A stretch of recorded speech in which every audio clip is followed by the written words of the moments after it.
আসসালামু আলাইকুম দর্শক, শুভেচ্ছা নিন। 2003 সালে ইরাকে মার্কিন নেতৃত্বাধীন আগ্রাসনের 2 দশকেরও বেশি সময় পর ইসরায়েলের সঙ্গে একত্রে যুক্তরাষ্ট্র ইরানের বিরুদ্ধে যুদ্ধ করতেছে, যা এখন দ্বিতীয় সপ্তাহে প্রবেশ করেছে। তবুও ইরানে ক্ষেপণাস্ত্র হামলা বৃদ্ধির সাথে সাথে মার্কিন প্রেসিডেন্ট ডোনাল্ড ট্রাম্পের মার্কিন যুক্তরাষ্ট্রের প্রকৃত লক্ষ্য কি তা নিয়ে পরিবর্তিত, মাঝে মাঝে পরস্পর বিরোধী অবস্থান বৃদ্ধি পাচ্ছে। এবং প্রশ্ন হচ্ছে যে আসলে এই যুদ্ধের শেষ পরিণতি কি? এটা কি শাসন ব্যবস্থার পরিবর্তন, সরকারের পরিবর্তন, নাকি পালিয়ে আসা ইরানি কূটনীতিকদের সঙ্গে চুক্তি, ইরানিদের জন্য তাদের সরকার বেছে নেওয়ার সুযোগ, নাকি ট্রাম্পের জন্য ইরানের ভবিষ্যৎ নেতৃত্ব বেছে নেওয়ার সুযোগ? স্থলবাহিনী কি ট্রাম্প পাঠাবে?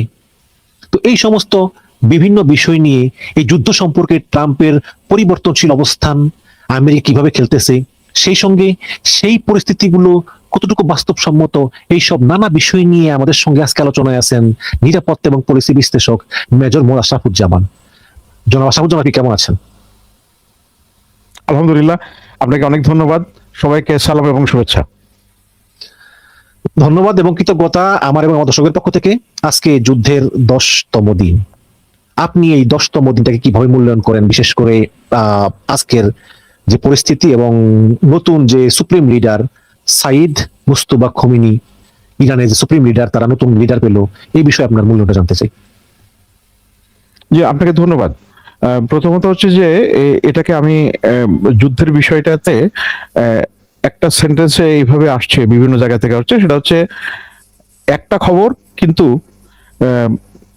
বিভিন্ন নিউজ মিডিয়া থেকে বিভিন্ন রকমের ব্যাখ্যা করা হচ্ছে এই যেমন যুদ্ধের নিয়ে। এবং এখানে যেমন আপনি আপনি যদি আমেরিকার ফক্স নিউজের হেডলাইন চেক করেন, সেটা একরকম, অন্য নিউজ চ্যানেলগুলোর হেডলাইন একরকম, ইউরোপিয়ান কান্ট্রিগুলোতে হেডলাইন একরকম, সো আবার এশিয়ান দেশগুলোতে অন্যরকম। এবং আপনার এটার ক্ষেত্রে সবচেয়ে বড় চালিকা শক্তি হচ্ছে আমেরিকার বর্তমান যে প্রশাসন আছেন, তারা তাদের অবস্থানটাকে ক্রমাগত পরিবর্তন করছেন। মানে প্রত্যেক যুদ্ধের একটা অবজেক্টিভ থাকে, কিন্তু এবার তারা কোনটা থেকে শুরু করলো আর কোনটাতে শেষ করবে সেটা এখন নির্ধারণ করতে পারে। ওয়ার অবজেক্টিভ মোটামুটি মনে যেন পরিবর্তনশীল। তো এই পরিবর্তনশীল অবস্থায় এই যে যুদ্ধ চলছে, সেই যুদ্ধ পরিবর্তনশীল অবশ্যই, কারণ যুদ্ধের ভিতরে অনেক ধরনের ডিনামিক্স আছে। এবং যুদ্ধবিদ্যা একটা জিনিস বলা হয় যে প্রথম গুলি চালানোর পরে তারপরে শত্রু কিরকম বা আপনার প্রতিপক্ষ কি ধরনের প্রতিক্রিয়া দেখাচ্ছে তার প্রেক্ষিতে আপনাকে যুদ্ধের পরিকল্পনায় পরিবর্তন আনতে হয়। কারণ যুদ্ধ পরিকল্পনার সময় আপনি সম্ভাব্য শত্রু কি কি করতে পারেন এটা অনুমান করতে পারেন, কিন্তু এক্স্যাক্টলি কি করবে সেইটা বলা খুব মুশকিল। এবং এই জায়গায় আরো ব্যতিক্রম এই কারণে, যুদ্ধটা মোটামুটি যেভাবে বোঝা যাচ্ছে বিভিন্ন কথাবার্তায়, সেটা হচ্ছে ইসরায়েলের পিড়াপিড়িতে এই যুদ্ধটা শুরু হয়েছে। আপনার মনে আছে যে 2025 সালের জুনের 13 তারিখ থেকে 25 তারিখ যে যুদ্ধ হয়েছিল, সেই সময়ে মোট 12 দিনের যুদ্ধ ছিল এটা। যে রাইট, 12 দিনের যুদ্ধ। তো সেখানে আপনার ইরান আসলে প্রস্তুত ছিল না যে তারা আক্রান্ত হবে এত তাড়াতাড়ি। ধারণা করেছিল আক্রমণ হতে পারে, সেটা মানে শনিবার দিন আক্রমণ হলো, আর সোমবার দিন তাদের 6th রাউন্ড অফ নেগোসিয়েশন হওয়ার কথা ছিল, কিন্তু তার মধ্যে এটা করে ফেলেছে। আবার একইভাবে এবারেও আলোচনা পুরাপুরি শেষ হওয়ার আগেই আবার আক্রমণ করে বসলো।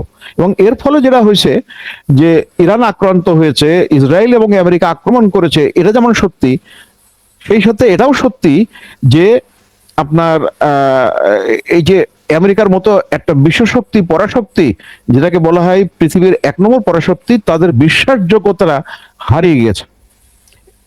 তো এবং ওয়ার্ল্ড স্টেজে এরকম বিশ্বাসযোগ্যতা হারানো তাদের আগামী দিনগুলোর জন্য খুব সুখকর বা তাদের জন্য ভালো কিছু না। জি, ধন্যবাদ। যখন প্রথম দিন আক্রমণ করেই আয়াতুল্লাহ আলী খামেনিকে তারা মেরে ফেললো, মেরে ফেলার পরে আমরা দেখেছি যে ডোনাল্ড ট্রাম্প ইরানের জনগণকে আহ্বান জানিয়েছে যে এখন আপনাদের সময়, আপনারা রাস্তায় নেমে আসুন, সরকার পরিবর্তন করুন।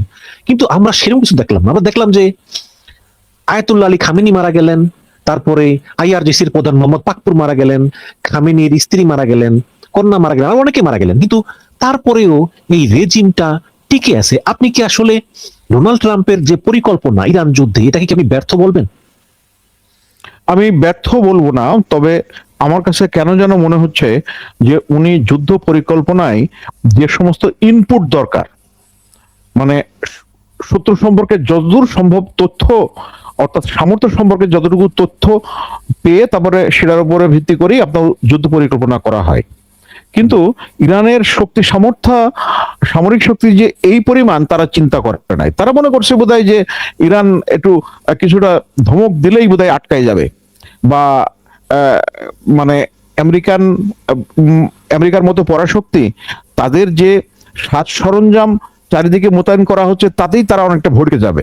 কিন্তু সেটা তো হয়নি, বরং ইরান অত্যন্ত কৌশলে তারা তাদের অবস্থান শক্ত রেখে পাল্টা আক্রমণ করেছে দ্রুত গতিতে, এবং এই পাল্টা আক্রমণে নাস্তানাবুদ করে ফেলেছে। যেমন আপনাকে ছোট্ট কয়েকটা উদাহরণ দিই, যে উপসাগরীয় দেশগুলোতে, যেটাতে 1974 সালে ওই যে সৌদি আরবের সাথে তাদের চুক্তি হয় 50 বছরের, যে পেট্রো ডলার, মানে তেলগুলো, অর্থাৎ জ্বালানি তেল বিক্রি করবে আপনার পেট্রো ডলারের মাধ্যমে, এবং এই ডলার আমেরিকায় যাবে, সেটা বিভিন্ন জায়গায় তারা ইনভেস্ট করবে। এখন বেশিরভাগ ডলার গেছে আপনার সমর যন্ত্রের উন্নতির কল্পে, অর্থাৎ মিলিটারি ওয়ার মেশিনে, মিলিটারি বলছি, ওয়ার মেশিনের জন্য এটা ব্যয় করেছে।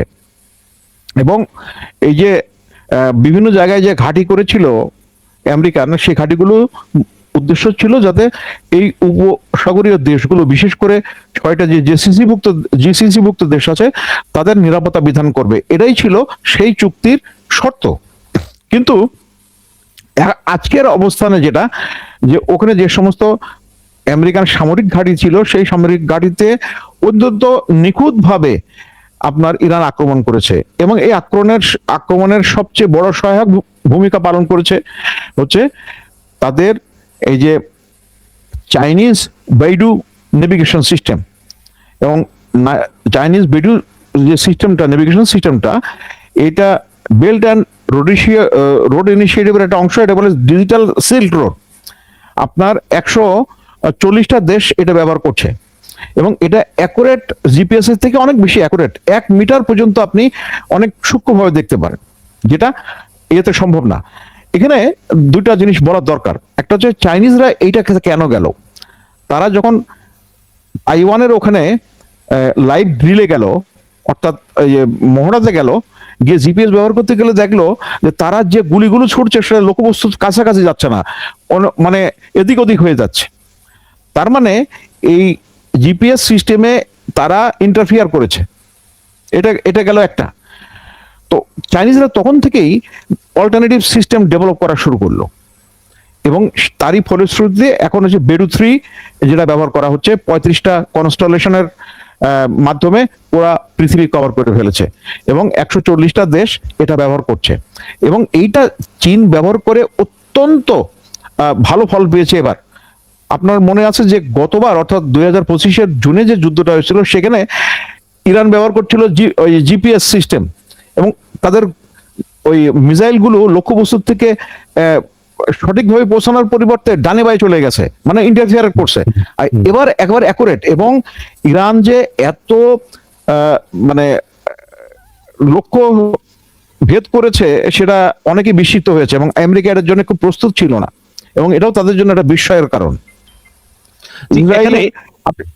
জি, না, এখানে এই যে গত বছরের জুনে 12 দিনের যুদ্ধ করলো, আপনি যেটা একটু আগে বললেন, আমরা যতটুকু জানি, যদি আমি ভুল হয়ে থাকি আমাকে একটু কারেক্ট করে দিবেন, আমরা যেটা জানি যে সেই 12 দিনের যুদ্ধের পরে একটা চুক্তিতে উপনীত হয়েছিল ইরান আমেরিকার সঙ্গে, এবং সেখানে বলা হয়েছে যে তোমরা কখনোই পারমাণবিক অস্ত্র তৈরি করতে পারবে না।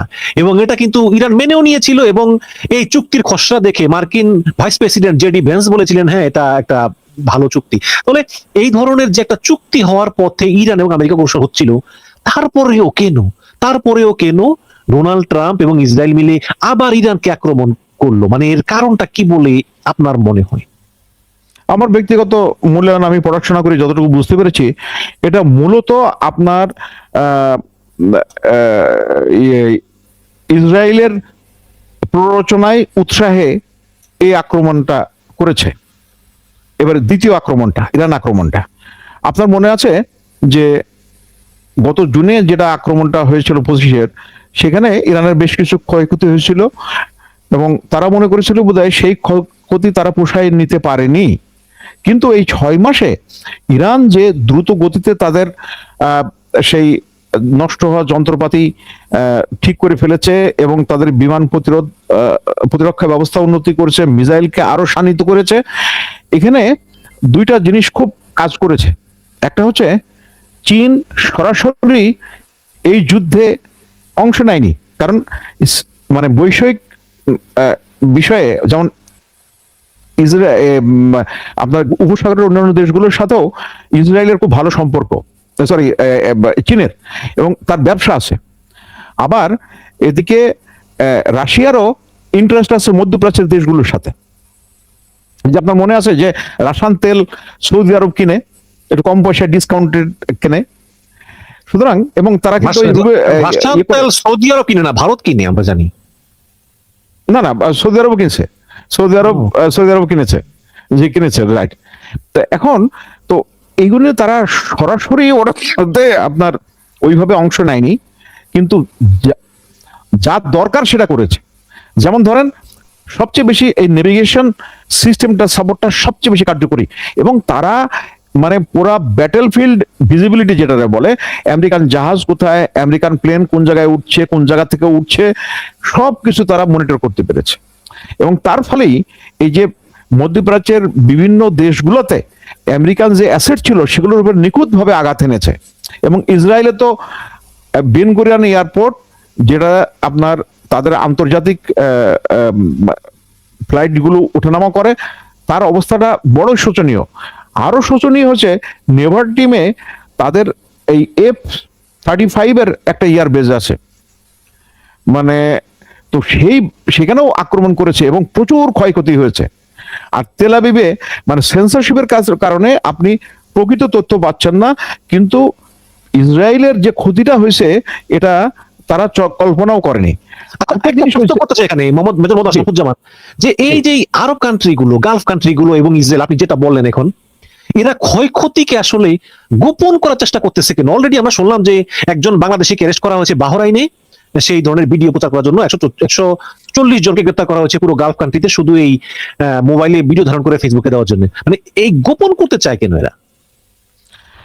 প্রথমত হচ্ছে যে আরব দেশগুলো মানে আপনার ঐতিহ্যগত ভাবেই এই যে তথ্যের অবাধ প্রবাহের ব্যাপারে তারা খুব একটা বেশি উৎসাহ দেয় না, এটা কাছে 1 নম্বর। 2 নম্বর হচ্ছে, মনে করেন যুদ্ধের কোনো অংশ যদি কেউ দেয়, তারা মনে করে হয়তোবা যে সেটার অবব্যাখ্যা করে তাদের অবস্থানটাকে আরো অসহনীয় করতে পারে, সেই জন্য সেটা করছে না। তবে এই আমি যেটা বলতে যাচ্ছিলাম তাকে, আমি সেই জায়গায় ফেরত নিয়ে যাচ্ছি আপনাকে। আমি আজকে দেখলাম ইসরায়েল থেকে এই সেটেলার ইসরায়েলি যারা, তারা দেশ ত্যাগের হিড়িক পড়ে গেছে এই ইরানি আক্রমণ। মানে ইরানের আক্রমণের ভয়ে ইসরায়েলিরা দেশ ছাড়ার হিড়িক পড়ে গিয়েছে তাদের ভিতরে। এক্স্যাক্টলি।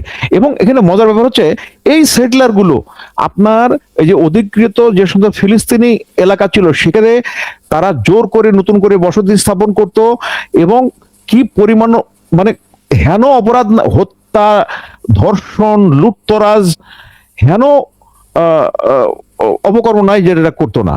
এখন দেখছে যে এরকম আক্রমণ হচ্ছে, সেজন্য ওরা পালিয়ে গেছে। এবং এবার আমি একটা খবরে দেখলাম যে ইসরায়েলের মানে উত্তর পূর্ব অংশে ইরানি আক্রমণ একেবারে তছনছ করে ফেলেছে। জি, এখানে এই কারণে তারা যে ছেড়ে যাচ্ছে।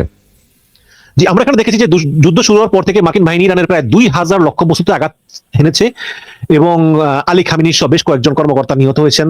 পরবর্তীতে হামলাগুলিতে পারমাণবিক স্থাপনা, বেসামরিক এলাকা, তেল শোধনাগার এই হামলা চালিয়েছে। আমরা দেখেছি যে তেহরানের ড্রেনে তেলে আগুন জ্বলতেছে, আপনারা দেখতেছেন তেহরানের আকাশ কালো ধোঁয়ায় ছেয়ে গেছে।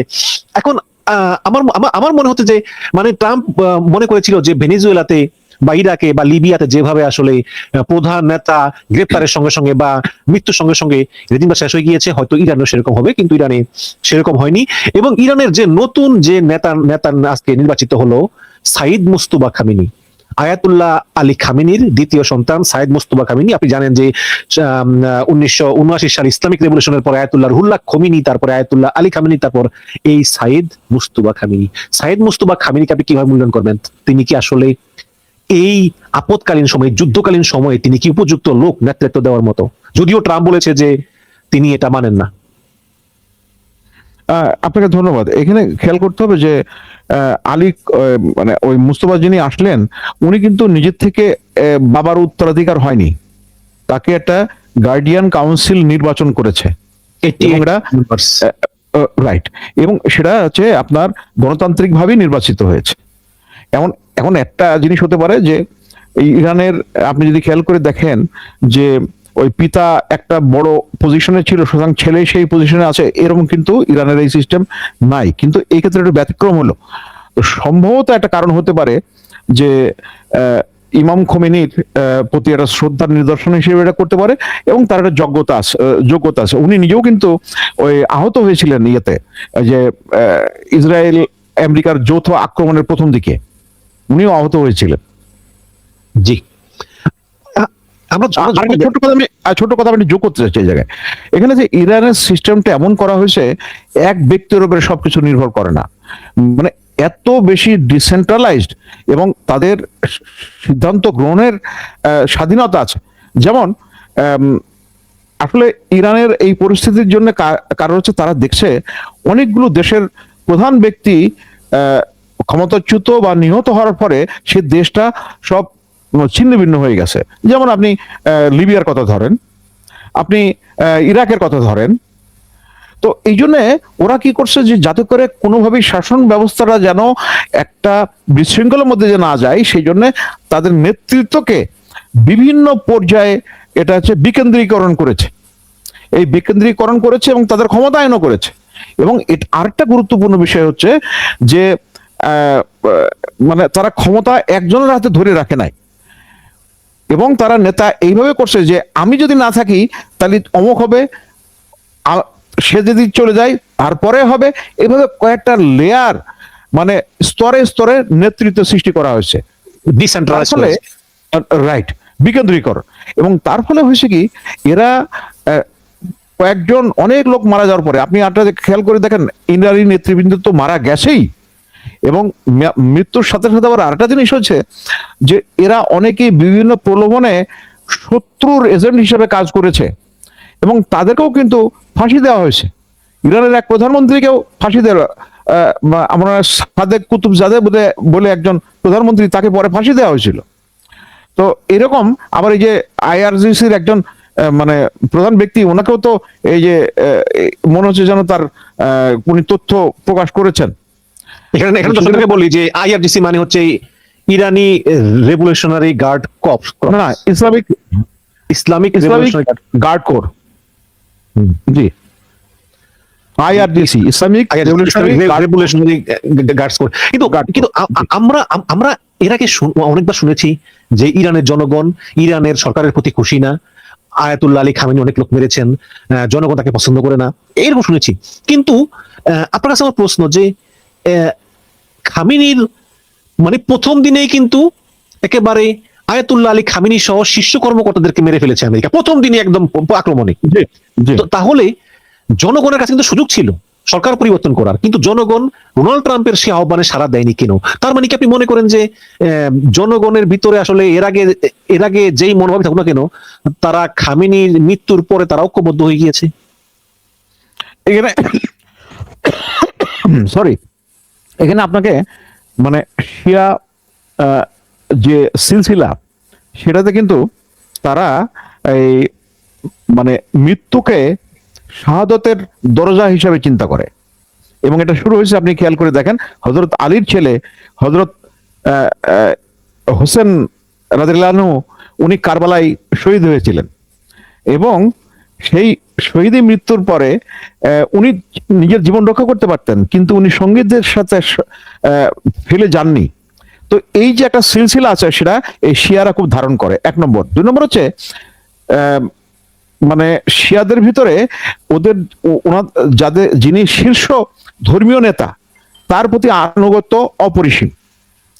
এখন কিছু অংশ সবসময় সব সমাজেই অসন্তোষ থাকে, কিন্তু যখন দেখলো যে ইমাম খোমেনি উনি কিন্তু নিজে খুব দক্ষ একজন মানুষ, উনি শুধু ধর্মীয় লাইনেই পড়াশোনা করে না, অন্য লাইনেও তার পড়াশোনা আছে, এবং উনি রাষ্ট্রীয় বিভিন্ন দায়িত্বেও ছিলেন, অর্থাৎ প্রশাসনে তার জ্ঞান আছে, তারপরে শিক্ষা দীক্ষায় তার জ্ঞান আছে, সমাজ সম্পর্কে উনি খুব অবগত ছিলেন।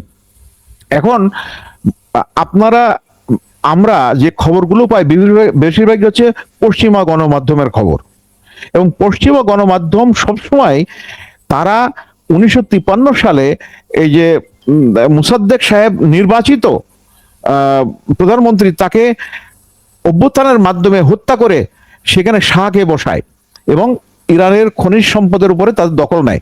এখানে একটা জিনিস অতি গুরুত্বপূর্ণ, দর্শকদের জন্য আমি বলে রাখছি, ইরানের 3টা প্রাকৃতিক সম্পদ, একটা হচ্ছে যেমন তেল, তেলে তারা পৃথিবীতে 4র্থ, গ্যাসে পৃথিবীতে 2য়, এবং প্রচুর লিথিয়াম পাওয়া গেছে ইদানিং।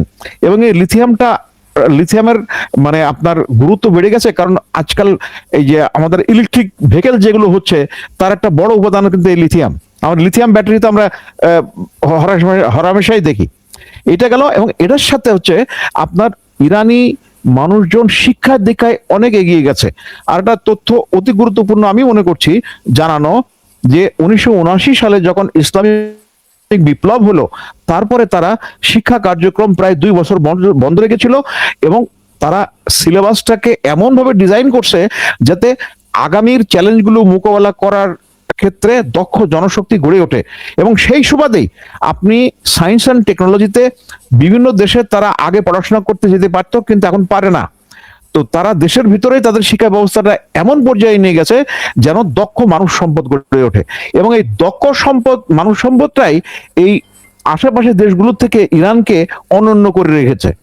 প্লাস এর সাথে আছে আপনার 5000 বছরের উপরের সভ্যতার গর্ব। আপনি খেয়াল করে দেখেন, যে চীনকে আফিম খাওয়ে ঘুম পাড়ানো হয়েছিল, যেখানে নেপোলিয়ন বলেছিলেন let them sleep, if they wake up the world will feel sorry.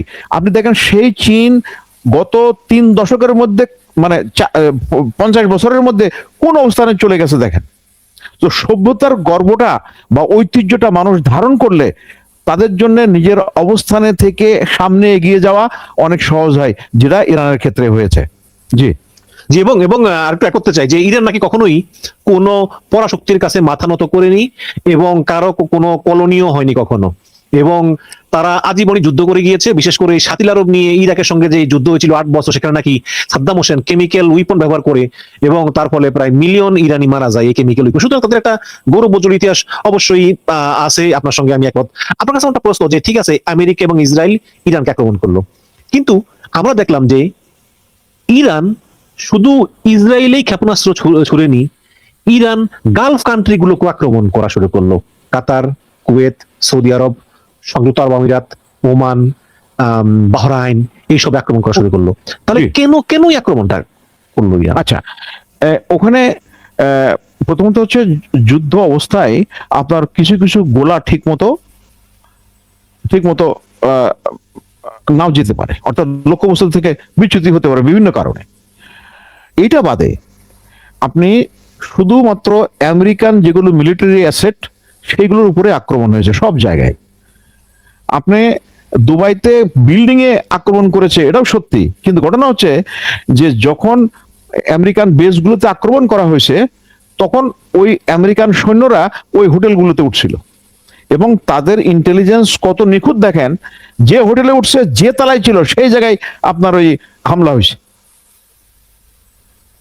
জি, এখন এই যে আমি একটু বলে রাখি যে এই জন্য আপনি ওই এটা আর 2-1টা গুলো এদিক ওদিকে হয়েছে, এবং তার জন্য ইরানের প্রেসিডেন্ট উনি বলেছেন যে আপনাদের কোনো স্থাপনার উপরে আক্রমণ করা হবে না, যেটা হয়েছে সেটা আমরা জন্য ক্ষমা চাচ্ছি, এবং আমাদের আক্রমণ শুধুমাত্রই যে আপনাদের এলাকা ব্যবহার করে আমাদের উপর আক্রমণ করবে, সেক্ষেত্রে আমরা আক্রমণ করব। এটা না, হচ্ছে ঠিক আছে, অবস্থা। সর্বশেষ একটু ট্র্যাক করি যে আপনি ঠিকই বলেছেন যে ইরানের প্রেসিডেন্ট মাসুদ পেজিশকিয়ান তিনি বলেছেন যে আমি সরি, আমাদের ভুল হয়ে গিয়েছে, আমরা আক্রমণ করব না। তখন ডোনাল্ড ট্রাম্প আবার অ্যাড করেছেন যে তার মানে ইরান আত্মসমর্পণ করেছে, কিন্তু ইরান কিন্তু আত্মসমর্পণ করেনি। মাসুদ পেজিশকিয়ান তিনি বলেছেন যে আমরা আর আক্রমণ করব না। কিন্তু আমরা দেখলাম যে ইরানের প্রেসিডেন্ট প্রমিস করেছেন যে তারা আর গালফ কান্ট্রি গুলোকে আক্রমণ করবেন না, কিন্তু তারপরেও কিন্তু আক্রমণ বন্ধ হয়নি।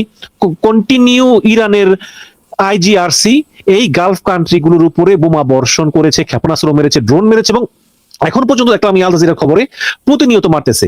এখন প্রশ্ন হচ্ছে যে তাহলে কি এই ইরানের প্রেসিডেন্ট মাসুদ পেজিশকিয়ানের এই আইজিআরসির উপরে কোনো কন্ট্রোল নাই? তার মানে হচ্ছে ইরানের সেনাবাহিনী খোদ প্রেসিডেন্টের কথা শুনতেছে না। এটাকে আমি ওইভাবে না দেখে আমি চিন্তা করি, শোনেন, যুদ্ধ অতীত কমান্ড গুলো সব আপনার ডিসেন্ট্রালাইজ করা হয়েছে। তো বিভিন্ন প্রদেশে যে তারা সেন্ট্রাল কোনো মানে কমান্ড না থাকলেও যেন স্বতন্ত্রভাবে তারা তাদের কার্যক্রম চালিয়ে যেতে পারে, যুদ্ধ চালিয়ে যেতে পারে। এখন এই যে ডিসেন্ট্রালাইজেশনের একটা অসুবিধাটা হচ্ছে এই যে আপনার যেগুলো হচ্ছে, তো আমার কাছে কেন যেন মনে হচ্ছে যে এটা উনি বলেছেন এবং এটা আরো নিয়ন্ত্রিত হবে। এবং এখন খবরের যেটা সমস্যাটা হচ্ছে যে আমরা অ্যাকুরেট খবর পাচ্ছি না। তার আগে আরেকটা কথা আপনাকে জানাই, দর্শকদেরকে জানিয়ে রাখি, সেটা হচ্ছে যুদ্ধ অবস্থায় সবচেয়ে বেশি যে জিনিসটা আহত, নিহত, বিক্ষত হয় সেটা হচ্ছে সত্যি। সুতরাং যে তথ্য আপনি পাচ্ছেন সেই তথ্য কতটুকু সত্য মিথ্যা যুদ্ধ পরবর্তীতে কিছুটা জানা যাবে বা বেশিরভাগ জানা যাবে, আবার অনেক কিছু জানাও যাবে না। সুতরাং একটা অস্পষ্টতা থেকেই যাবে। এখানে ইরানকে আমরা মোটামুটি দেখতেছি বন্ধুহীন। এখানে আগে দেখতাম আমরা ইরানের সঙ্গে রাশিয়া সম্পর্ক ছিল, ইরান চীনকে সস্তায় তেল দিয়েছে, ইরানের সঙ্গে হেজবুল্লাহরা ছিল, হামাস ছিল, ইয়েমেনি হুতিরা ছিল। কিন্তু পরবর্তীতে দেখলাম আমরা আসলে মানে সরাসরি হেজবুল্লাহ ছাড়া ইরানকে আসলে কেউই সাপোর্ট করতেছে না।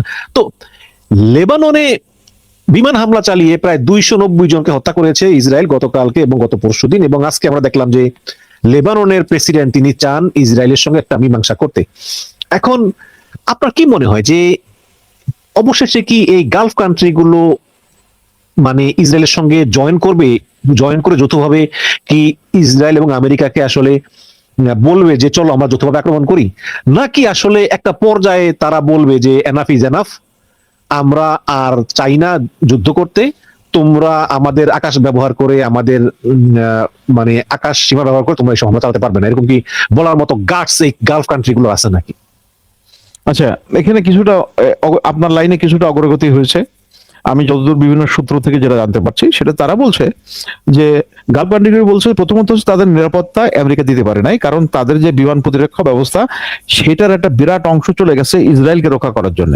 এবং আমেরিকার কাছে ইসরায়েলের চাইতে গুরুত্বপূর্ণ আর কেউ না।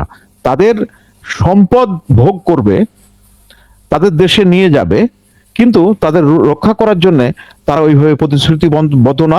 আপনার মনে আছে যে কাতারে ইসরায়েল আক্রমণ করলো এবং সেখানে এই যে ফিলিস্তিনি প্রতিনিধি দলের সদস্যদের মারার নামে কাতারি লোকও মারা গেছে। তো তার মানে এবং সেই আক্রমণটা হয়েছে এটা অবশ্যই ডোনাল্ড ট্রাম্পের সম্মতিতে, কারণ সম্মতি ছাড়া তারা আক্রমণ করতে পারে না। তো দেখা যাচ্ছে যে যে এই আরব দেশগুলোকে ব্যবহার করে ইসরায়েলকে প্রাধান্য দিয়ে আমেরিকা তার উদ্দেশ্য হাসিল করার চেষ্টা করছে। এবং গালফ কান্ট্রিগুলো এখন বর্তমানে আপনার এই জিনিসটা অনুধাবন করেছে এবং আরো বেশি করে করছে।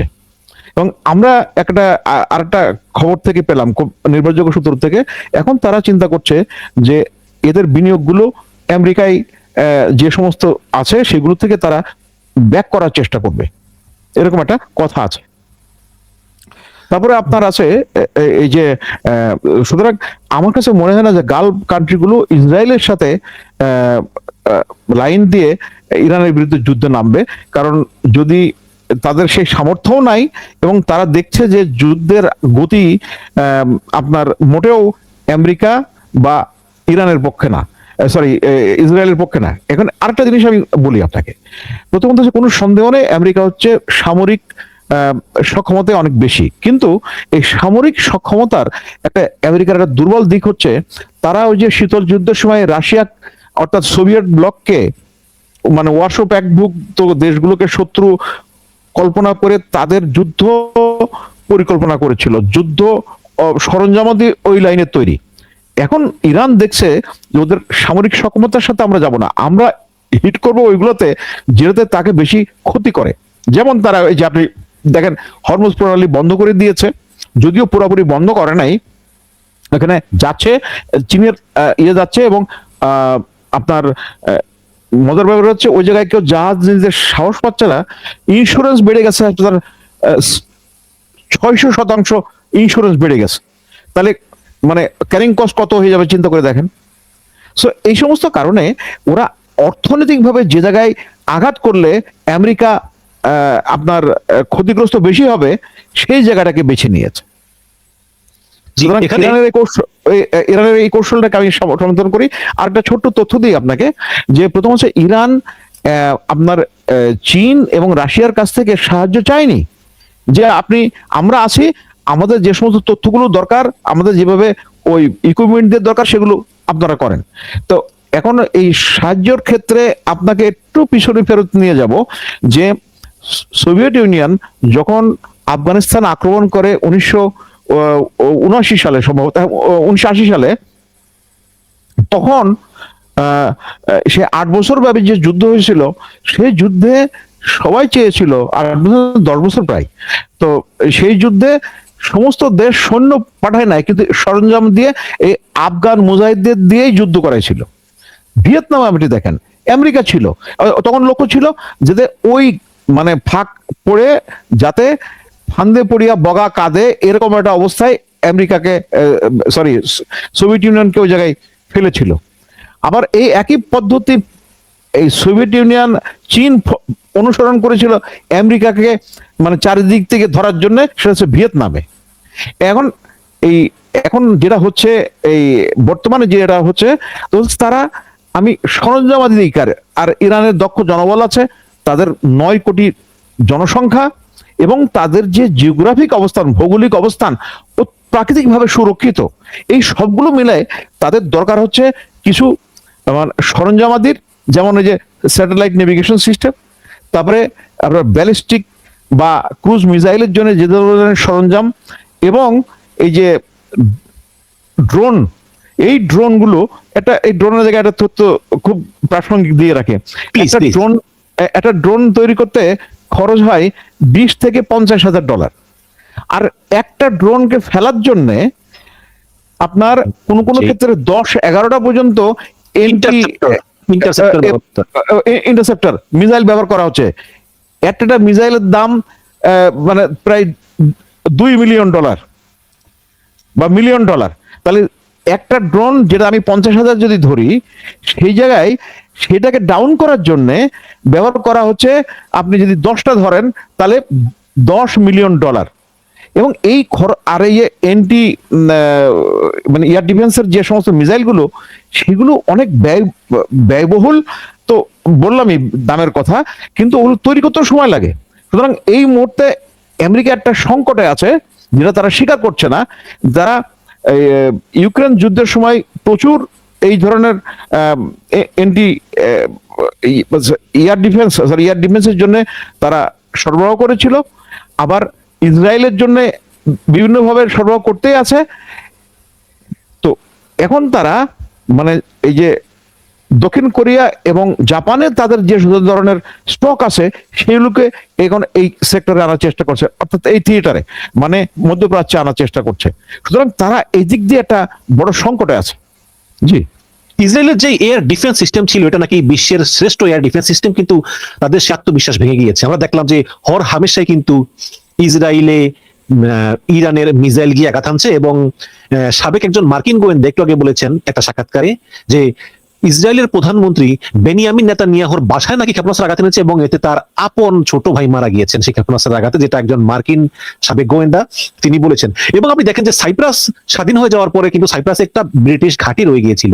তো সেই ঘাঁটিতে যদিও ইরান অস্বীকার করেছে, বাট বলা হয় যে একটা মিসাইল গিয়ে আঘাত এনেছে, এবং সাইপ্রাসের মানুষজন বলতেছে যে যদি এই মিসাইল ইরান মেরেও থাকে, এটা কিন্তু সাইপ্রাসের সাধারণ মানুষকে মারে নেই, মারছে ওই ব্রিটিশ ঘাঁটিটাকে। সুতরাং আমাদের সাইপ্রাসে আর কোনো ব্রিটিশ ঘাঁটি থাকা চলবে না, এই ঘাঁটিকে সরে যেতে হবে। সাইপ্রাসের জনগণ কিন্তু বুঝতে পেরেছে। এখন এই গালফ কান্ট্রি জনগণ যদি বুঝতে পারে যে ইরান আসলে আমাদেরকে হামলা করে হামলা করেছে ওই মার্কিন ঘাঁটিকে, যেই মার্কিন ঘাঁটিকে আমরা আমাদের দেশে জায়গা দিয়েছি। এবং সবচেয়ে বড় সমস্যা হচ্ছে কি জানেন, এই সৌদি আরব তারপরে গালফ কান্ট্রিগুলো কিন্তু এই গণতন্ত্রকে ভয় পায়, কারণ ওরা তো রাজতন্ত্র, ওরা মনে করে যে যদি জনগণ জেগে ওঠে। তো এইসব বিভিন্ন ভয় তো আছে। আপনি নিজে একটু আগে বললেন যে ইরান খুব সস্তায় ড্রোন তৈরি করতে পারে, 50,000 টাকা একটা ড্রোন তৈরি করে, যেখানে ইন্টারসেপ্ট করতে $2 মিলিয়ন ইন্টারসেপ্টর ছড়তে হয়, তাও অনেক সময় কাজ হয়, অনেক সময় কাজ হয় না। এখন আপনার কাছে আমার প্রশ্ন যে এই যে বিশাল ব্যয়, এই যে আমরা দেখলাম যে ডেইলি 100 মিলিয়ন ডলার ডেইলি খরচ হচ্ছে যুদ্ধে, বিশাল অঙ্কের একটা খরচ।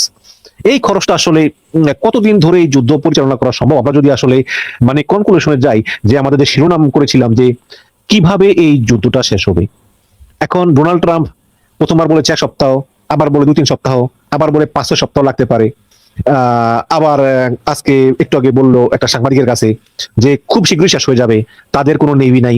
এখন নেভি না থাকলে তারা হরমুজ দখল করে রাখলো কেমন, আমি তো বুঝি না। তাদের কোনো নেভি নাই, তাদের এয়ার সিস্টেম নাই, তাদের কিচ্ছু নাই, দেশ ধ্বংস হয়ে গিয়ে। সুতরাং এই যুদ্ধ আর বেশি দিন স্থায়ী হবে না। এখন এই যুদ্ধটা আসলে ঠিক কতদিন আমেরিকা চালিয়ে নিতে পারবে বলে আপনার মনে হয়? মানে যুদ্ধটা কিভাবে শেষ হতে পারে? যুদ্ধটা প্রথম হচ্ছে আমেরিকা তাড়াতাড়ি যুদ্ধ শেষ করার জন্য তাদের একটা তাগিদ আছে, কিন্তু ইরানের কিন্তু কোনো তাগিদ নেই। ইরান চায় যে যত লম্বা হোক তত বেশি ইয়ার ক্ষতি হবে, মানে আমেরিকার এবং ইসরায়েলের ক্ষতি হবে। এবং এখানে আরেকটা জিনিস খুব আলোচনায় আসছে এর মধ্যে, সেটা হচ্ছে কি, এই যে নতুন যে বিশ্ব ব্যবস্থা, সেটাই এই যুদ্ধটা একটা বড় অনুঘটক হিসেবে কাজ করতে পারে। দর্শক শ্রোতা মন্ডলীকে আমি জানিয়ে রাখি যে আমেরিকা সেকেন্ড ওয়ার্ল্ড ওয়ারের আগে তারা পৃথিবীর বিভিন্ন ক্ষেত্রে তাদের অবস্থানটা অত শক্ত ছিল না। সেকেন্ড ওয়ার্ল্ড ওয়ারের পরেই আমেরিকার অবস্থানটা সারা বিশ্বে 1 নম্বর অবস্থানে চলে আসে। তো এই যে যুদ্ধের যে খরচ মেটাতে গিয়ে ব্রিটেনের মতন সাম্রাজ্য তারা আস্তে আস্তে ক্ষয়ে যায়, সব তাদেরকে কলোনিগুলো ছেড়ে দিতে হয়। এবং তৎকালীন ব্রিটিশ প্রধানমন্ত্রী এই অর্থনৈতিক মানে চাপ সামাল দিতে না পারার কারণে উইনস্টন চার্চিল সেকেন্ড ওয়ার্ল্ড ওয়ারের মতো যুদ্ধে ব্রিটেনকে জয় করার পরেও নির্বাচনে উনি হেরে গেছিলেন, পরে অবশ্য আরেকবার উনি নির্বাচিত হয়েছিলেন। তো এই অর্থনৈতিক যে ব্যাপারটা আসছে সেটা কিন্তু দারুণভাবে হিট করবে। এই আপনার অনুষ্ঠানে মানে ঢোকার আগে আমি একটু আল জাজিরা ফলো করছিলাম। আমেরিকায় যেখানে যুদ্ধ থেকে বহু দূরে অন্য মহাদেশে, সেখানে তাদের এই আপনার পেট্রোলের দাম বেড়ে গেছে। ওরা বলে গ্যাসোলিনের দাম আপনার বেশ কিছু বেড়ে গেছে, প্রায় 10 না 15% বেড়ে গেছে। মানে খোদ আমেরিকাতেই পেট্রোলের দাম বেড়ে গিয়েছে। জি জি জি বেড়ে গেছে। এবং এই যে যুদ্ধ কবে শেষ হবে সেটার পিছনে আপনি দেখছেন ইউরোপিয়ান ইউনিয়নের দেশগুলো ক্রুড অয়েলের দাম কত, মানে এখন ব্যারেল প্রতি $100 হয়ে গেছে। এটা কি $200 খুব শীঘ্রই, $200 হতে পারে খুব শীঘ্রই। মানে এটা যদি যুদ্ধ দীর্ঘস্থায়ী হয়, আরো যদি লম্বা সময় যায়, তাহলে আপনার এটা দাম আপনার কোন জায়গায় গিয়ে ঠেকবে সেটা বলা মুশকিল। এবং এটা আপনার 2022 সালের ফেব্রুয়ারি মাসের 22 তারিখে যখন রাশিয়া ইউক্রেন আক্রমণ করলো, তখন কিন্তু এই 80-র নিচে ছিল আপনার দাম। কারণ তার সেটা ছিল এই যে তেলের যে মানে উৎস এবং তেল সরবরাহের যে লাইন, সেটা থেকে অনেক দূরে। রাশিয়ার যে তেল আছে ঠিক আছে, ওই লাইনে থাকলো, বাকি তেল সরবরাহ এবং উৎস ক্ষতিগ্রস্ত হয় না। কিন্তু এবার হচ্ছে কতগুলো দেশ ক্ষতিগ্রস্ত এবং তেল রুটটা দারুণভাবে ক্ষতিগ্রস্ত। আরেকটা জিনিস আপনার খুব গুরুত্বপূর্ণ এখানে বলা দরকার, আমি মনে করি আমেরিকানরা অনেকগুলো এই যে মানে আপনার ডাটা সেন্টার স্থাপন করেছিল ইউএইতে এবং মধ্যপ্রাচ্যের আরো 2-1টা দেশে। হ্যাঁ, এবং সেটা কিন্তু গেছে গা। আমি শুনলাম অ্যামাজন ডাটা সেন্টার নাকি ধ্বংস হয়ে গিয়েছে। জি জি জি জি জি জি জি এবং এইটাই হচ্ছে আপনার এই যে ইরানি আক্রমণের সফলতা। এটা অনেকে বুঝতে পারছে না যে এর তাৎপর্য, এবং আমেরিকার অ্যামাজনের ডাটা সেন্টার যে কত গুরুত্বপূর্ণ এবং সেখানে আরবরা কত বিনিয়োগ করছে আমি জানি না, আল্লাহ তাআলাই জানেন। তো সেগুলো ধ্বংস হয়ে গেছে। সো এইভাবে তাহলে আপনি যদি খেয়াল করে দেখেন তেলের দাম বেড়ে গেছে, যেটা আমেরিকার পক্ষে যাচ্ছে না। বিশ্বে একটা মানে আপনার মন্দা ভাব চলে আসবে, অর্থনৈতিক মন্দা আসবে, যেটা আমেরিকার পক্ষে যাবে না। ইউরোপ দারুণভাবে ক্ষতিগ্রস্ত হবে, কারণ তারা এই মধ্যপ্রাচ্যের তেলের উপরে দারুণভাবে নির্ভর করে। ইউরোপের সবচেয়ে বড় অর্থনীতি হচ্ছে জার্মানি, তারা তেল আমদানি করে। আর জার্মানি নিজের পায়ে নিজে কুড়ুল মারছে এই যে রাসায়ন গ্যাস বন্ধ করে দিয়ে। এখন আপনি দেখেন যে ইউরোপের যে বড় কার ইন্ডাস্ট্রি যেটা ইউরোপে জার্মানিতে অবস্থিত, সেটার অবস্থা খুব খারাপ। এই মার্কেট দখল করে নিচ্ছে আপনার ওই যে আপনার চাইনিজ ইলেকট্রিক ভেহিকল। এখানে এখানে অনেকেই বলতেছে যে যুদ্ধটা আমেরিকা ইসরায়েল বনাম ইরান হলেও আসলে এই যুদ্ধটা পরোক্ষভাবে আসলে আমেরিকা চীনের বিরুদ্ধেই করতেছে। কারণ চীন আগে ভেনিজুয়েলা থেকে সস্তায় তেল কিনতো, ভেনিজুয়েলাটা বন্ধ করে দিছে। এখন যদি ইরানের কাছ থেকেও চীনকে তেল কিনা বন্ধ করতে পারে, তাহলে চীনের মতো এত বিশ্বের অন্যতম বৃহত্তম ম্যানুফ্যাকচারিং দেশ, তারা সবকিছু বন্ধ হয়ে যাবে। কারণ চীন তো আর তেল উৎপাদন করে না, চীনের তেল নাই। তো আপনার কি মনে হয় যে আসলে চীনকে শিক্ষা দেওয়ার জন্যই মূলত, মানে যুদ্ধের অনেক উদ্দেশ্য আছে, বাট এটাও আরেকটা উদ্দেশ্য? মানে এখানে শুধু চীন না, এখানে আপনাকে অনেক মোবারকবাদ যে এই পয়েন্টটা নিয়ে আসছেন। চীন, রাশিয়া এবং ইরান, এই তিনটা দেশ মিলে একটা অর্থনৈতিক এবং স্ট্র্যাটেজিক একটা ত্রিভুজ তৈরি করেছে। সেই যেহেতু এই ত্রিভুজের একটা অংশ মানে ইরান, আর ইরানের আরেকটু বলে রাখি যে এটা হচ্ছে নর্থ সাউথ একটা করিডোর হওয়ার কথা, এবং যেটা কাজ চলছে সেটাতে আপনার চীন, রাশিয়া এবং ইরান, এই তিন দেশ যৌথভাবে মানে সম্মিলিতভাবে এটা করার চেষ্টা করছে। সেটা হচ্ছে বন্দর আবাসে জিনিসপত্র নামবে, সেখান থেকে ইরানের ল্যান্ড ব্যবহার করে যাবে হচ্ছে আপনার কাস্পিয়ান সিতে, কাস্পিয়ান সি থেকে মানে যাবে রাশিয়া এবং ইউরোপের অন্যান্য দেশে। তাহলে ওই জায়গায় আমেরিকা বা পশ্চিমা দেশগুলোর খবরদারি করার সুযোগ থাকবে না। সো সেটার একটা গুরুত্বপূর্ণ অংশ হচ্ছে আপনার এই ইরান। তো সুতরাং ইরান এই কারণে আপনার রাশিয়া এবং এই চীন তাকে সাপোর্ট করছে এমন ভাবে যাতে সাপও মরে আবার যেন লাঠিও না ভাঙে। এটা খুব গুরুত্বপূর্ণ। এই কৌশলটা অনেকে বুঝতে পারছে না। আমরা সবাই বলছি যে ইসরায়েলের পাশে আমেরিকা আসছে আর ইরানের পাশে কেউ নাই, বিষয়টা এরকম না। আপনি সবকিছু বাদ দেন না, এই বেডু স্যাটেলাইট মানে নেভিগেশন সিস্টেম দিয়ে এই যে ইরান যে এত বড় অর্জন করছে, এত সূক্ষ্ম ভাবে কাজ করে ব্যাটলফিল্ড যে সাফল্য আনছে, সেগুলো কি সম্ভব হতো যদি ইরানের সাপোর্ট না পেত? আর তলে তলে কি কি সরবরাহ করেছে আমরা জানি না। ইভেন আরেকটা কথা শোনা গেছে যে নর্থ কোরিয়া বলছে যে আমরা তোমাদের মিসাইল দেব, আবার বলছে তোমাদের লাগলে আমি তোমাদের পারমাণবিক বোমাও দেব। এখন এই যদি আরো দীর্ঘদিন চলে তাহলে এটা যে কোথায় যে শেষ হবে এটা বলা খুব মুশকিল। কিন্তু ইরানের খুব দ্রুত শেষ করার তার কোনো তাগিদ নাই, বরং আমেরিকার তাগিদ আছে। জি, ফিরে আসি আমরা ওই যুদ্ধ কিভাবে শেষ হবে সেটা নিয়ে। আমরা জানি যে এপ্রিল মাসেই ডোনাল্ড ট্রাম্প চায়না সফরে যাবেন। আবার একটু আগের খবর Donald Trump Russian president Vladimir পুতিনের সঙ্গে দীর্ঘক্ষণ টেলিফোনে আলাপ করেছেন। সেখানে এই মধ্যপ্রাচ্যের এই যুদ্ধ নিয়ে আলোচনা হয়েছে, ইউক্রেন নিয়ে আলোচনা হয়েছে, ভেনিজুয়েলার ভবিষ্যৎ নিয়ে আলোচনা হয়েছে। দীর্ঘ অনেকক্ষণ ধরেই তারা ফোনে কথা বলেছেন। এবং কিন্তু মানে আপনার কি মনে হয় যে আসলে এই চীন এবং রাশিয়া যতই যাই বলুক না কেন বা যতই মধ্যস্থতা করার চেষ্টা করুক না কেন, আসলে তাদের মধ্যস্থতা ডোনাল্ড ট্রাম্প মেনে নিবে না? এখন আপনার কি মনে হয় যে সমঝোতার মাধ্যমে কিছু করার সুযোগ আছে এবং সেই সমঝোতাগুলো আসলে গালফ কান্ট্রি গুলোর উদ্যোগেই নেওয়া হতে পারে? মানে এখন যে অবস্থায় গেছে সেখানে আলোচনা কিছু হবে বলে মনে হয় না। আলোচনার আমি বলি আপনাকে, মানে বিশেষ করে চীন এবং রাশিয়া, আমি যতটুকু বুঝতে পারি তারা চায় না যে আমেরিকার মানে মানে গর্ব এবং তাদের যে সামর্থ্য সেটা নিয়ে তারা এইভাবে এককভাবে থেকে যাক। এই যুদ্ধের মাধ্যমে আমেরিকার একটা মানে ওই আগে তো সে মনে করতো সবার উপরে, কিন্তু আসলে পাশাপাশি চলে আসবে। দেখেন এই যে ব্রিটেন একসময় যেখানে সূর্য অস্ত দিত না যে সাম্রাজ্যের, তারা এখন চীনে গেছে তাদের মানে মানে অর্থনৈতিক সহায়তার জন্য। চিন্তা করতে পারছেন আপনি? এই চীনের একটা অংশ হংকং তারা দখল করে রেখেছিল, কলোনাইজ করে রেখেছিল 99 ইয়ার্স। সো মানে পৃথিবীর আপনি যদি বিভিন্ন দেশের অবস্থান পর্যালোচনা করেন, কোনো দেশেই এককভাবে এত দীর্ঘ সময় একই অবস্থানে থাকে না। তো আমেরিকারও ওই পর্যায়ে আসছে, এবং আমেরিকার সম্ভবত পতনটা এইভাবেই বা তাদের অবক্ষয়টা এইভাবেই হচ্ছে যে তাদের সামর্থ্যকে তারা অপব্যবহার করছে, এবং এই অপব্যবহারের পিছনে সবচেয়ে বড় মানে ক্ষতিকারক হচ্ছে ইসরায়েল। এই জন্যে ইয়াং আমেরিকানদের মধ্যে কিন্তু আপনার ইসরায়েলের প্রতি সমর্থন অনেক কমে গেছে, এবং এটাই হচ্ছে ইসরায়েলের জন্য একটা ভয়ের কারণ।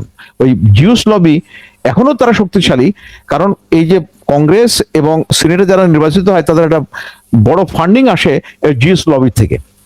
কিন্তু এই জিউস লবি সার্বিকভাবে আমেরিকার ভবিষ্যতের জন্য বরং অনেক বেদনার কারণ হতে পারে, এবং সেরকম একটা পর্যায়ের দিকে যাচ্ছে।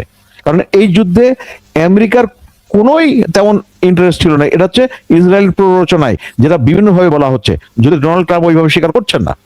জি জি, এখানে তো আমরা সবাই জানি যে ইসরায়েল হচ্ছে আমেরিকার 51তম স্টেট, এবং ইসরায়েল হচ্ছে ওই যে বাপের অবাধ্য সন্তান, বাপ ফেলতেও পারে না।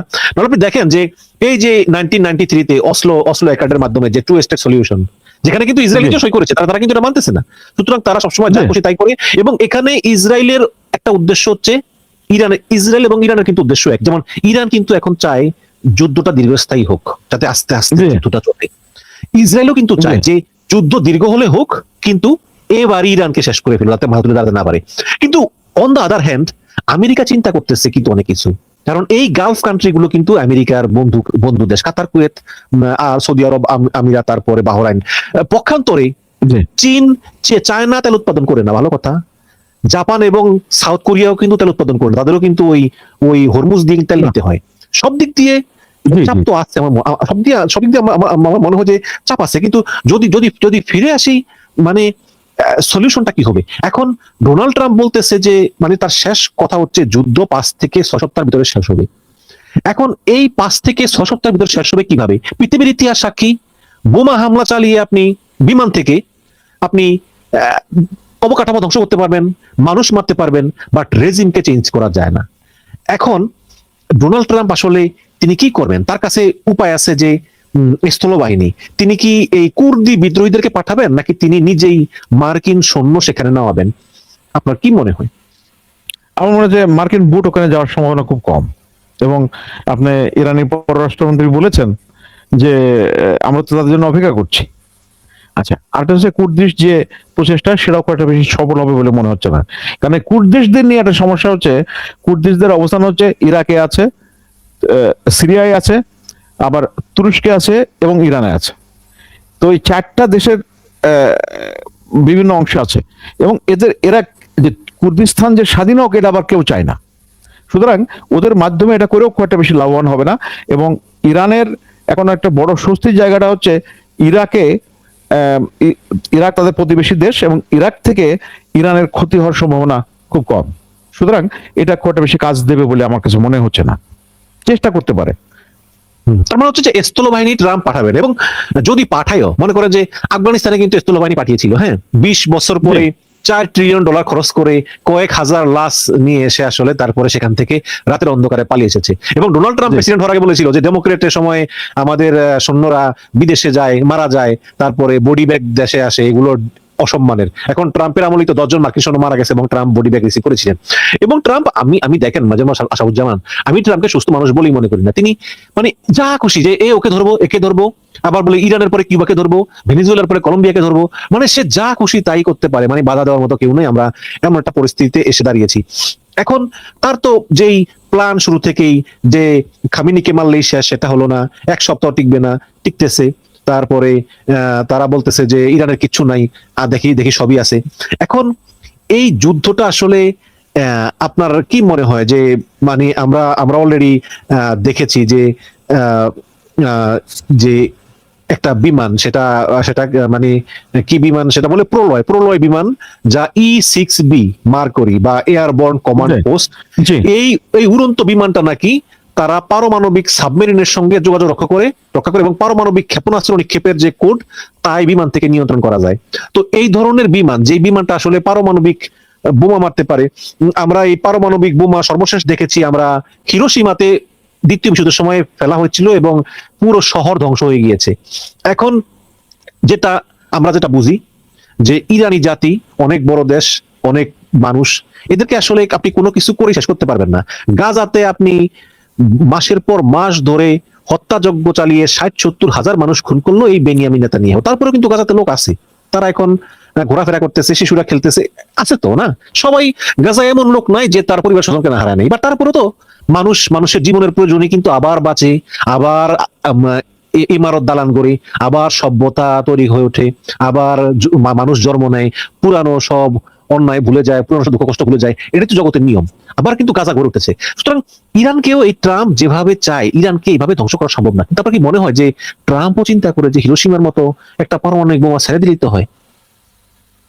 না, এটা প্রথম হচ্ছে ট্রাম্প অনেক কিছু করতে পারে এবং আমেরিকানরা অন্যের জীবনের ব্যাপারে খুব একটা বেশি সংবেদনশীল নয়, দায়িত্বশীল নয়, এটা সত্যি।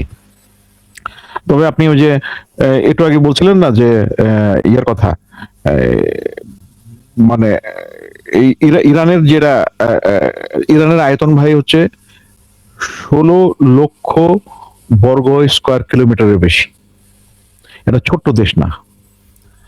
আর এই গাজায় 340 বর্গ তারপরে মানুষ বেঁচে ছিল। তো ইরানকে ইয়ে করা এত সহজ হবে না। তবে একটা জিনিস কি, যুদ্ধের যে জিনিসগুলো খুব গুরুত্বপূর্ণ সেটা হচ্ছে যে এটা কোন দিক দিয়ে যাচ্ছে এবং কখন কিভাবে শেষ হবে। বিশেষ করে এই যেখানে বড় বড় প্লেয়ারদের কেউ সামনে খেলছে কেউ পিছনে খেলছে, এটা বলা খুব মুশকিল কিভাবে শেষ হবে।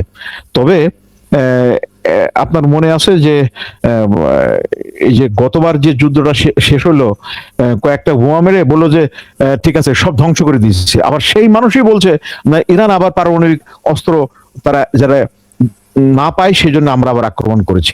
আপনি বুঝতে পারছেন যে কথার কত মানে ধারাবাহিকতার অভাব। সো ওই একটা কিছুটা আর ডিপ্লোমেসি কিন্তু আমরা সামনে যেটা দেখি বা যেটা শুনি সেটাই সবকিছু না। আপনার ব্যাক হ্যান্ড ডিপ্লোমেসি, একটা ব্যাকডোর ডিপ্লোমেসি যেটা বলে, সেটা অনেক কার্যকরী একটা পদ্ধতি আছে। এই জায়গায় আমি 1963 সালে যখন ইয়েতে হলো 61 সালে বোধ হয় যে মানে কিউবান মিসাইল ক্রাইসিস হলো, তখন কিন্তু একেবারে মানে পারমাণবিক যুদ্ধের দ্বার প্রান্তে চলে গেছে। কিন্তু সেই জায়গায় ওই জন এফ কেনেডির ভাই রবার্ট কেনেডি, উনি ওই যে ব্যাকডোর ডিপ্লোমেসির একটা গুরুত্বপূর্ণ ভূমিকা রেখেছিলেন এবং সেটার ওই যুদ্ধে যায়নি। এখন আগামীতেও এটা কিভাবে হবে, কার মাধ্যমে এটা বলা মুশকিল। তবে এইটা নিশ্চিত হওয়া গেছে, আমেরিকা এবং ইসরায়েল তারা যে দর্প নিয়ে গিয়েছিল যে ইরানকে খেয়ে ফেলবে, সেটা হয়নি এবং ইরান ভালোই প্রতিরোধ করে যাচ্ছে এবং ইরান তাদের অবস্থান জানান দিয়েছে। আমি একটা মানে উপসংহার টানতে চাই যে যুদ্ধ আরো 3 সপ্তাহ 4 সপ্তাহ 5 সপ্তাহ চললো, তারপর আরব কান্ট্রি গুলো বললো এনাফ ইজ এনাফ, অন্যরাও বলবে এনাফ ইজ এনাফ। তারপরে একটা আলোচনা হবে, সেই আলোচনায় ট্রাম্প নিজেকে নিজে জয়ী ঘোষণা করবেন। ট্রাম্প বলবে হ্যাঁ আমি জিতছি, এবং ট্রাম্প তার এই বিজয়কে সংজ্ঞায়িত করতে পারেন এইভাবে যে দেখো আমাদের টার্গেট পূর্ণ হয়েছে, খামেনি মারা গেছে, ওদের সশস্ত্র বাহিনী ধ্বংস হয়েছে, ওদের অবকাঠামো ধ্বংস হয়েছে, ওদের আর কিছুই নাই, ওদের পারমাণবিক অস্ত্র আর নাই, যেটা আগেও বলেছিল নাই এখনো বলবে নাই।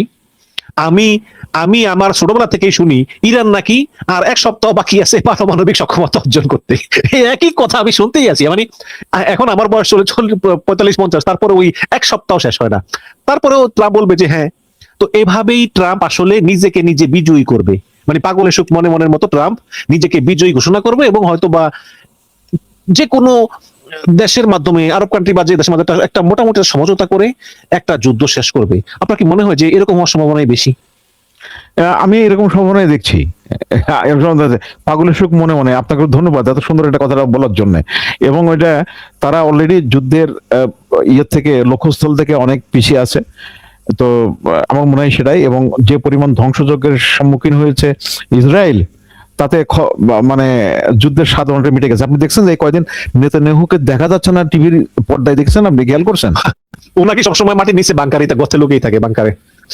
লোকে আছে না কোন জায়গায়, অনেকে বলছে যে সাইপ্রাসে পালাই গেছে, এরকম বলছে। না, আরেকটা বিষয় আপনি একটু মেনটেন করেছেন যে শিয়ারা কিন্তু শহীদ হওয়াটাকে তাদের মনে করে, মানে কিন্তু পক্ষান্তরে ইসরায়েলে কিন্তু খুবই ভয় পায়। তারা কিন্তু জি। অত্যন্ত ভীতু যে তারা মানে দেখবেন সাইরেনের যখন ওই যে মিসাইল মারলে সাইরেন বাজে না, ওই সাইরেনের সঙ্গে সঙ্গে তারা সব মাটির নিচে বাংকারে লুকিয়ে থাকে। আচ্ছা, এখানে একটা জিনিস আমি একটু বলা প্রাসঙ্গিক মনে করছি, মানে ইসরায়েলি আর্মি অজেয়, কিন্তু Israeli army minus American support, তারা কোন জায়গায় দেখেন, এই জিনিসটা বুঝতে হবে। এবং এখন বর্তমানে যে অবস্থায় আছে, তারা খুব দুরবস্থার মধ্যে আছে মনে হচ্ছে। এখন সেন্সরশিপের কারণে আপনি ইসরায়েলের যে ক্ষয়ক্ষতির পরিমাণটা আপনি দেখতে পাচ্ছেন না, তবু ছিটি ফুটে যতটুকু দেখছেন সেটাও যথেষ্ট। এক হচ্ছে গত জুনের আক্রমণে তাদের অনেক কিছু ধ্বংস হয়েছিল, ক্ষতিগ্রস্ত হয়েছিল, এবার আরো বেশি ক্ষতিগ্রস্ত হয়েছে।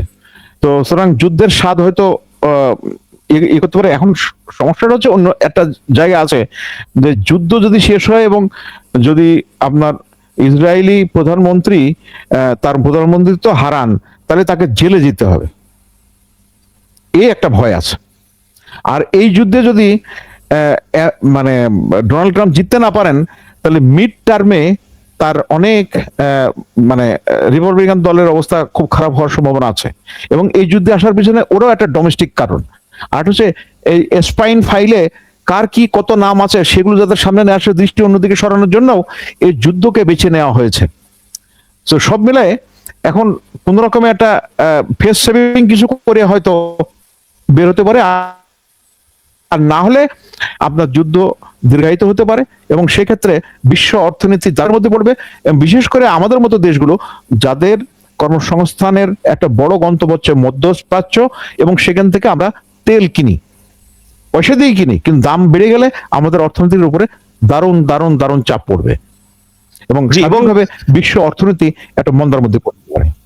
এবং যদি এই যুদ্ধ দীর্ঘস্থায়ী হয় বা যে কোনো একটা চুক্তিও ইরানের সঙ্গে করে আমেরিকা সরে আসে, তাহলেও সমস্ত বিশ্ব সহজেই দেখবে যে ট্রাম্প যেভাবে হুমকি দিয়েছিল সেই হুমকির আসলে কিছুই হয় নাই। এতে এই আমেরিকান শাসিত বিশ্ব ব্যবস্থার পতন হবে, এবং অনেকে বলতেছেন যে পেট্রো ডলারও কিন্তু ক্ষতিগ্রস্ত হতে পারে, যেটা আমেরিকার গর্ব। আগে যেমন 100 টাকার বিপরীতে ব্যাংকে 30 টাকা স্বর্ণ রাখতো, এখন তো রাখে না, এখন মার্কিন ডলার রাখে।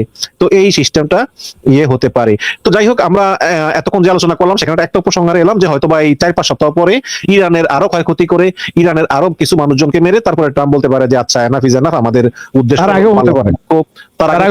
লক্ষ্য অর্জিত হয়েছে, সুতরাং আমরা এখন আর যুদ্ধ করব না। আমি যদি একটু একটা কথা উল্লেখ করি দর্শকদেরকে, যে ইরানের একটা মানে নৌজাহাজ মহড়া এসেছিল ভারতের সরকারের আমন্ত্রণে, সেখানে কিন্তু মার্কিন নৌজাহাজ আসার কথা ছিল, তারা আসতে পারে নাই। তো এই নৌমহড়া শেষ করে ফেরার পথে এই মার্কিন সাবমেরিন থেকে টর্পেডো দিয়ে ওই জাহাজটাকে ডুবিয়ে দেয়, এবং সেখানে প্রায় 100 ইরানি সেনার শরীর সমাধি ঘটে। যখন তারা SOS পাঠায়, যে আপনি তো জানেন মেডে মেডে মেডে পাঠায় না, সেখানে শ্রীলঙ্কান আর্মি এসে নৌবাহিনী তাদেরকে উদ্ধার করে, কিন্তু ভারতীয় কোনো বাহিনী আসেনি। এখন এটা নিয়ে তীব্র সমালোচনা হচ্ছে। আবার ভারতকে 1 মাসের জন্য তেল কিনতে অনুমতি দিয়েছে রাশিয়ার কাছ থেকে। তো সব মিলিয়ে আসলে এই ভারতের ভূমিকা অত্যন্ত বিতর্কিত। এই ভারত এবং এখন ইসরায়েলের সঙ্গে আসলে পুরো একদম বন্ধু হয়ে গিয়েছে, অথচ যে ইরানের সঙ্গে কিন্তু ভারতের অনেক ভালো সম্পর্ক ছিল, এবং ইরান ভারতকে সস্তা তেল দিত, এবং ইরানের এই চাহাবার বন্দরটা ভারতকে পুরো পরিচালনার দায়িত্ব পর্যন্ত দিয়ে দিয়েছিল, অথচ ভারত বিশ্বাসঘাতকতা করেছে, করে ভারত পর্যন্ত উদ্ধার করতে যায়নি। এবং অনেকে বলেন যে ভারত হয়তো এই গোপন ইনফরমেশন এই ইসরায়েলকে পাস করে থাকতেও পারে। যাই হোক, আপনার আর কিছু বলার আছে কিনা, তাহলে অনুষ্ঠান শেষ করবো। ভারতের আপনাকে অনেক ধন্যবাদ, আপনি ভারতের প্রসঙ্গটা আনছেন, এবং এই পুরা এই যে ঘটনাগুলোর মধ্যে ভারত তার অবস্থানটা আরো অনেক হারায় ফেলেছে, বিশ্বাসযোগ্যতার ঘাটতি হয়েছে। আমি মূলত ভারত মানে বর্তমান ভারত সরকার, ইসরায়েল সরকার, এবং মানে দেশের জনগণ কিন্তু ভালো, কোন দেশের কিন্তু জনগণ খারাপ না, জনগণ সব দেশেরই ভালো, কিন্তু এই ভারত সরকার, ইসরায়েল সরকার আর এই মার্কিন সরকার, আমি এদের ভিতরে কোনো পার্থক্য দেখি না, এদের কোনো নীতি নাই। এই হচ্ছে অবস্থা। তো লেটস হোপ যুদ্ধ শেষ হয়ে যাক দ্রুত, কারণ যুদ্ধ কন্টিনিউ হলে আমাদের বাংলাদেশের মতো গরিব দেশ আমরা মানে অনেক সমস্যার সম্মুখীন হবে, যেটা আপনি অলরেডি বলেছেন। আসলে আমাদের অর্থনীতি এমনি খারাপ, আরো বেশি খারাপ হয়ে যাবে। লেটস হোপ যে যুদ্ধটা ভালো ভালো শেষ হোক, এবং সমস্ত মধ্যপ্রাচ্য তথা সমস্ত বিশ্বের মানুষই শান্তিতে থাকুক, এই কামনা করেই অনুষ্ঠান শেষ করতে চাই। নিরাপত্তা এবং পলিসি বিশ্লেষক মেজর মোহাম্মদ আশরাফুজ্জামান, আপনাকে অনেক অনেক ধন্যবাদ আমাদের অনুষ্ঠানে অংশগ্রহণ করার জন্য। আপনি ভালো থাকবেন। আপনাকে ধন্যবাদ। দর্শক শ্রোতা মণ্ডলী, আপনাদেরকে সালাম এবং শুভেচ্ছা। এতক্ষণ ধরে সাথে থাকার জন্য ধন্যবাদ। আসসালামু আলাইকুম। ওয়ালাইকুম সালাম।